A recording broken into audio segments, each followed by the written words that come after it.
Hi friends, रुचकर खाना खजाना चॅनलमध्ये आपलं स्वागत आहे। मी आज तुम्हाला गाजराची रसमलाई कशी करते ते सांगणार आहे। तर त्यासाठी मी ते गाजराचा हलवा करायला ठेवलेला आहे। आपल्या चॅनलवर अपलोडेड आहे गाजराच्या हलव्याची रेसिपी। सो आता इथे मी गाजराचा हलवा करून घेतलेला आहे, तो पूर्ण झालेला आहे। आता याच्यामध्ये मी म्हणजे रसगुल्ले करण्यासाठी थोडासा याला बाइंडिंग म्हणून मी इथे ब्रेड क्रम्ब ॲड करते। एक वाटीभर मी ब्रेड क्रम्ब ॲड केलेली आहे। आता हे व्यवस्थित सगळं मिक्स करून घ्यायचं आहे। तर इथे पहा, ब्रेड क्रम्ब सगळं व्यवस्थित मिक्स झालेला आहे। याला किती छान थिकनेस पण आलेला आहे पहा।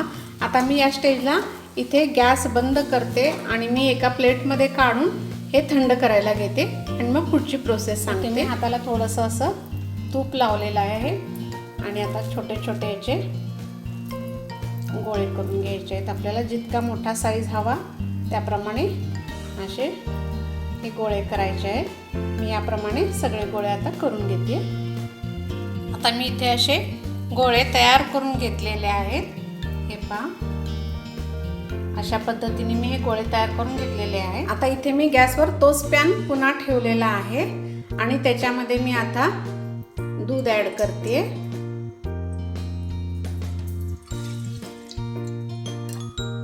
आता याला छान उकळवायचं आहे आणि थोडंसं घट्ट होऊ द्यायचं आहे।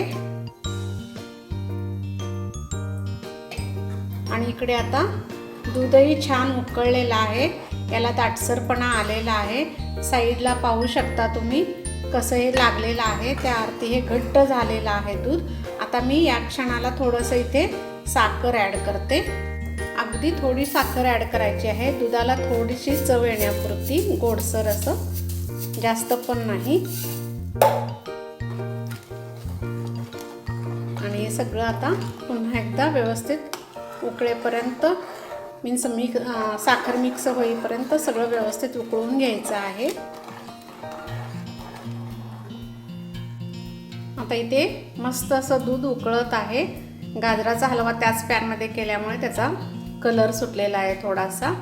आता हे थोडंसं घट्ट झालं की आपण गॅस बंद करायचा आहे आणि तोपर्यंत मी इकडे थोडंसं उकळेपर्यंत, दूध उकळेपर्यंत मी जे आपण गाजराचा हलवा करून ठेवलेला आहे त्याचे छोटे छोटे असे गोळे करून घेते। मी इथे असे गोळे तयार करून घेतलेले आहेत। हे पहा, अशा पद्धतीने मी हे गोळे तयार करून घेतलेले आहेत। आता इथे मी गॅस बंद केलेला आहे। हे पहा, दुधाला किती थिकनेस आलेला आहे आणि आता व्यवस्थित हे थोडंसं थंड होऊ द्यायचं आहे आणि मग पुढची प्रोसेस सांगते। आता इथे मी दूध एका सर्विंग ट्रेमध्ये काढून घेतलेलं आहे। त्यामध्ये आपण जे गाजराच्या हलव्याचे गोळे केले होते त्याच्यामध्ये ट्रान्सफर करायचे आहे।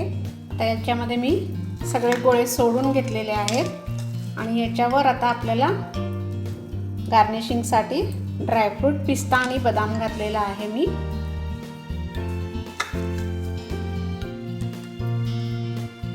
आणि त्यानंतर थोडेसे केसरच्या काड्या मी याच्यामध्ये ॲड करते। अशा पद्धतीने ही रेसिपी तयार आहे। खूप छान आणि टेम्पटिंग लागते, मस्त लागते, एक डेझर्ट नवीन काहीतरी।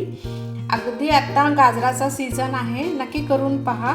आणि माझी रेसिपी जर तुम्हाला आवडली असेल तर माझ्या चॅनलला सबस्क्राईब करा, लाईक करा, शेअर करा, कमेंट करा, बेल आयकॉन जरूर प्रेस करा। थँक्यू।